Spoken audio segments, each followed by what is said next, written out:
ಓಂ ಗುರುಭ್ಯೋ ನಮಃ. ಎಲ್ಲ ಕನ್ನಡದ ಮನಸ್ಸುಗಳಿಗೆ ಡಾಕ್ಟರ್ ಸಾರಿಕಾ ಎಸ್ ಗಂಗಾ ಅರ್ಪಿಸುವ ಅನಂತ ಶರಣಾರ್ಥಿಗಳು. ಬಂಧುಗಳೇ, ಸುಮಾರು 1 ತಿಂಗಳ ನಂತರ ಮತ್ತೆ ನಾನು ತಮ್ಮೆದುರಿಗೆ ಬಂದಿದ್ದೇನೆ. ಅನಾರೋಗ್ಯದ ನಿಮಿತ್ತವಾಗಿ ನನಗೆ ಇಷ್ಟು ದಿನ ನಿಮ್ಮೆದುರಿಗೆ ಬರೋಕ್ಕೆ ಸಾಧ್ಯವಾಗಿರಲಿಲ್ಲ. ಆದರೂ ಕೂಡ ತುಂಬ ಜನ ಆತ್ಮೀಯರು ಫೋನ್ ಕರೆಗಳ ಮೂಲಕ, ಮೆಸೇಜ್ಗಳ ಮೂಲಕ ಯಾಕೆ ತಾವು ವಚನ ವಿಶ್ಲೇಷಣೆ ಮಾಡ್ತಿಲ್ಲ ಎನ್ನುವಂಥದ್ದನ್ನು ವಿಚಾರಿಸಿ ತಮ್ಮ ವಚನ ವಿಶ್ಲೇಷಣೆ ಕಾರ್ಯ ಮುಂದುವರಿಸಬೇಕು, ತಾವು ದಿನಾಲೂ ಯೂಟ್ಯೂಬಲ್ಲಿ ಕಾಣಿಸ್ಕೊಳ್ಬೇಕು ಅಂತ ವಿನಂತಿಸಿದರು. ತಮ್ಮ ಪ್ರೀತಿ ಮತ್ತು ಅಭಿಮಾನಕ್ಕೆ ನಾನು ಧನ್ಯವಾದಗಳನ್ನು ಸಲ್ಲಿಸ್ತಾ ಇದ್ದೀನಿ ಬಂಧುಗಳೇ. ಇವತ್ತು ಕೂಡ ನಾನು ಒಂದು ವಚನದೊಂದಿಗೆ ತಮ್ಮೆದುರಿಗೆ ಬಂದಿದ್ದೇನೆ. ಈ ಜೀವ ನೀರಿನ ಮೇಲಿನ ಗುಳ್ಳೆಯಂತೆ ಒಡೆದು ಹೋಗುವುದು ಯಾವಾಗ ಬಲ್ಲವರ್ಯಾರಂತೆ.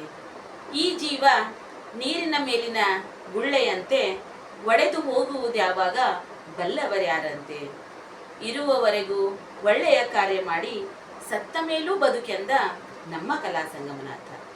ಇರುವವರೆಗೂ ಒಳ್ಳೆಯ ಕಾರ್ಯ ಮಾಡಿ ಸತ್ತ ಮೇಲೂ ಬದುಕೆಂದ ನಮ್ಮ ಕಲಾ ಸಂಗಮನಾಥ.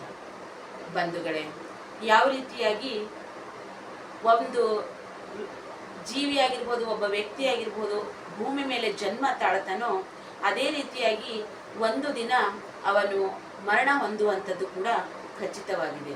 ಹುಟ್ಟು ನಿಶ್ಚಿತ, ಸಾವು ಖಚಿತ. ಹುಟ್ಟಿದ ಪ್ರತಿಯೊಂದು ಜೀವಿಯೂ ಕೂಡ ಸಾವನ್ನಪ್ಪುತ್ತೆ. ಇದು ಪರಮ ಸತ್ಯ, ಎಲ್ರಿಗೂ ಗೊತ್ತಿರುವಂಥದ್ದು.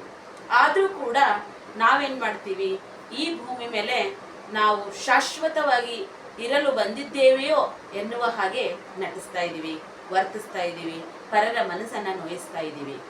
ಬಂಧುಗಳೇ, ನಾವು ಸಾಯುವ ಮುಂಚೆ ಏನನ್ನಾದರೂ ಪರರಿಗೆ ಒಳಿತನ್ನು ಮಾಡಿ ಸತ್ತರೆ ನಾವು ಸತ್ತ ಮೇಲೂ ಬದುಕ್ತೀವಿ. ಅದು ಹೇಗೆ ಅಂತೀರಾ?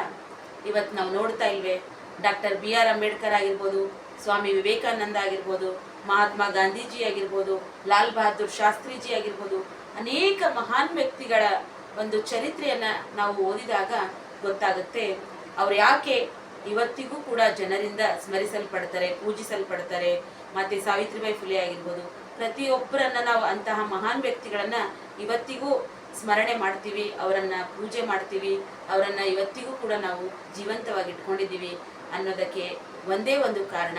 ಅದೇನೆಂದರೆ ಅವರು ಹೊಂದಿರುವಂತಹ ಸಾಮಾಜಿಕ ಕಳಕಳಿ, ಸಮಾಜಕ್ಕೆ ಒಳಿತನ್ನು ಮಾಡಬೇಕು ಎನ್ನುವಂತಹ ಅವರ ತುಡಿತ, ಅವರು ಸಮಾಜಕ್ಕೆ ನೀಡಿರುವಂತಹ ಕೊಡುಗೆಗಳು. ಈ ಜೀವ ಯಾವಾಗ ಹೋಗುತ್ತೋ ಗೊತ್ತಿಲ್ಲ.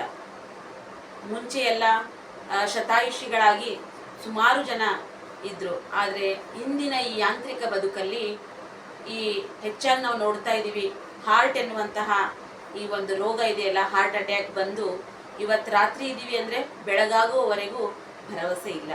ಅಂಥ ಒಂದು ಸಂದಿಗ್ಧ ಪರಿಸ್ಥಿತಿಯಲ್ಲಿ ನಾವೆಲ್ಲ ಬದುಕ್ತಾ ಇದ್ದೀವಿ ಬಂಧುಗಳೇ. ಹಾಗಾಗಿ ನಾವು ಇರುವಷ್ಟು ದಿನ ನಮ್ಮ ಕೈಲಾದಷ್ಟು ಒಳ್ಳೆಯದನ್ನು ಮಾಡೋಣ ಎನ್ನುವಂಥದ್ದು ನನ್ನ ಭಾವನೆ.